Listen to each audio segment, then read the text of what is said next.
seeing your baby, you know, like you kind of look back and you're for pro-life. Having a baby definitely changes your perspective on things, and we were definitely considering on, you know, the A word. But I'm so glad that we didn't, and we actually discussed it, talked about it, and it was for the best, you know. Like, there's so many consequences in through abortions that the labs told us about, like, that people just like want you to have abortions, but they don't tell you like the effects of it, like the negative effects, like you might not be able to have babies, and then it's just like a industry kind of like that. They just want to get you for your money, but they don't tell you how it's gonna affect you in the long run. Like, they might damage you, and like by when you're having the abortion. And also like psychologically as well. Being a female and going through an abortion will definitely have impacted her, and that's something I didn't want her to go through as well. We decided on keeping it. Come here. Oh, boy. This is Maximilian Theo Walpa Moran.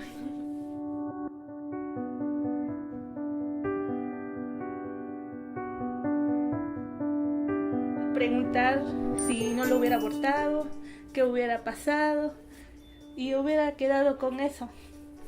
Pero gracias a mi consejera Betty, pues sí, me ayudó mucho. Y pues ella hizo todo lo posible para que yo no hiciera una tontería en mi vida.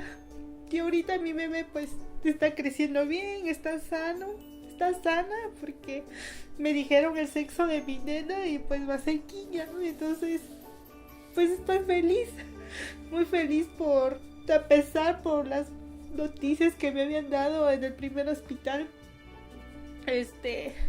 Pues ahora me siento muy aliviada de no haber hecho las cosas sin antes consultarlo con alguien. Y pues le agradezco a Dios que me haya puesto la institución y la consejera Betty, que pues de cierta manera ella me ayudó a que reaccionara y a tomar una decisión positiva.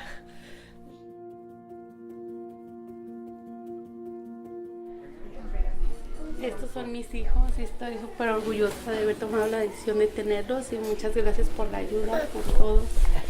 Aquí están sanos y salvos, gracias a Dios, y a este apoyo que me han ayudado muchísimo. En verdad se los agradezco por la ayuda.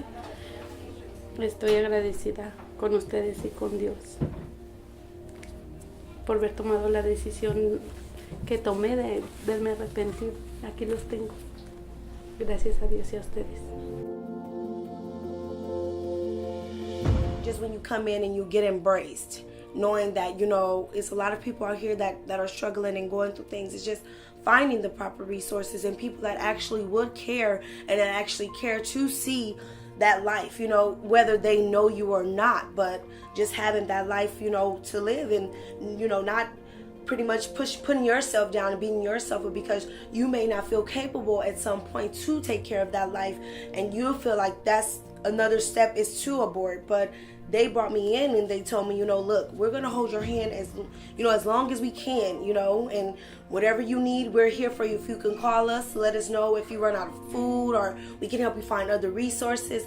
And that kind of put a little light on my path, because at that particular time of that year, which is last year, I was going through being homeless, and a lot of, like, you know, just issues with, you know, personal fathers and all that things like that. So it kind of like led me into, you know, like, am I gonna think about me? Am I gonna think about my kids? What am I gonna do? And just getting that counseling, being able to sit and have someone that smiles at you even when you feel broken inside, and sincerely mean it, you know, and not just be looking at you and have all these thoughts, but you can feel sincerity and the love, you know what I mean? I felt it when I first came in. That's why I was so comfortable in continuing the services. It's not just what they do, it's the people that they are in doing it, you know what I'm saying? It's not just to help because there's help, it's to help because they mean it, it's willful, you know? And I could tell the difference, so I stuck around. This is Yanni. Here's my bib I was eating. This is little Yanni, Zamora.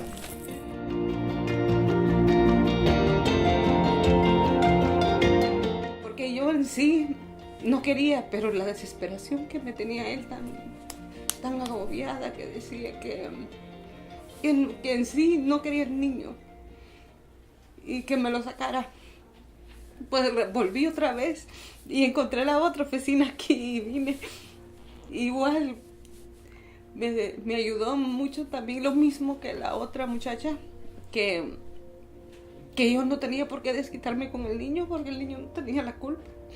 El problema era de adultos, no con él. Y la verdad sí. Ya ahorita ya estoy en los 9 meses, a finales de este mes, si Dios lo permite, van a ser mi bebé. Y la verdad yo estoy feliz, porque al fin de cuentas es una bendición. Y me siento bien, ya la desesperación, prácticamente me la quitaron acá porque me hicieron entender que la vida es más importante. Y sí. ¿Cómo se siente? No, la verdad, estoy feliz. Porque gracias a esta oficina, mi bebé está vivo y lo voy a disfrutar. Y la verdad, los problemas que uno tiene a veces lo incitan a cometer errores, porque esos son errores muy graves. Y qué bueno que hay de estas oficinas, porque si no, imagínese. Pienso que estuviera muy arrepentida de haberlo hecho. Y gracias a Dios no. Y lo tengo. Y ya para finales de este mes ya lo voy a tener en mis brazos, que va a estar mucho mejor. Sí.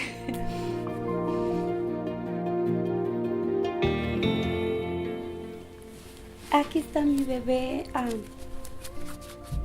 Gracias a Dios que ya la tengo en mis brazos. Mi orgullo conmigo misma. Ya la tengo en mis brazos. La quiero y la amo. Y gracias a Don Dago, cuando ese momento estaba yo tan desesperada que ya no sé qué hacer. Y gracias a él que me mandó aquí en el centro, yo de corazón le agradezco mucho. Para mí es como una luz. Me llegó la vida de darme la oportunidad. Y me recibieron aquí.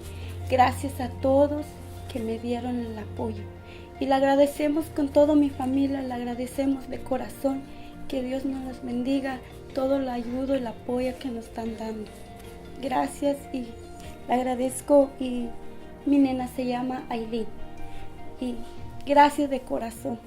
Ella también le agradece de corazón porque ella está viva ahorita. Gracias por todo. So my name is Amani Everett. I'm originally from Washington, D.C., but I moved here to L.A. last year. I looked online and found this place because I was going through a lot when I first found out I was pregnant. And I was kind of alone or by myself, so I was like frustrated. I didn't know what to do. I was kind of scared to tell my mom. But I had came here and I had met with Alma, and she was the one who actually confirmed my pregnancy. So when I found that out, I was like kind of nervous still because my mom didn't know about it.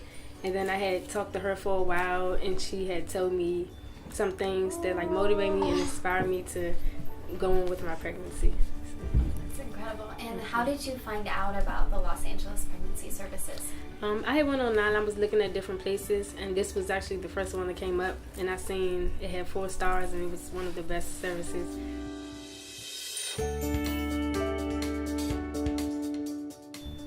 I was considering abortion at that time because Father was encouraging for me to go through with that procedure. So one of my sisters actually brought me to Los Angeles Pregnancy Services, and it gave me a different perspective on what that life that was inside me meant. And so I decided to keep baby Hannah, and I have 5 other children. So she would have been number 6. So even though I was going through a difficult time at that moment, that life that was inside of me was precious to me. And so even though I knew it was going to be a struggle down the road, it was important for me to give her a chance at life. So this is baby Hannah. I feel that she's a big blessing in my life, and she's a big blessing in this world, and I feel that our story is gonna touch a lot of lives, and that life matters, and you just have to have faith and hope, and everything will be okay. Everybody's smiling. It's 4 o'clock. Hi, Juju. There you go. Julius. Hi, Julius. Hey, buddy. Juju. Oh, My name is Latoya Jackson. I was confused. I didn't know if I wanted to keep my baby or not. I decided to call 211. I was trying to get an abortion. By the grace of God, the staff that was here saved my baby's life. My son was diagnosed with trisomy 13, and the lady here was like, "Stay strong. That it's a low chance if everything with the baby coming out like that." So, when you came here, what services were they able to offer you, and what was the most important thing to you? that she gave me hope, and she kept working with me as much as possible, and I decided to keep him, and everything's been fine. I've been here every month. I feel like family. This feel like family. When times got hard for me, she motivated me to stay strong, keep going. You could do this. Everything. I really should have made her his godmother, because by the grace of God, she saved his life. So that's how I feel.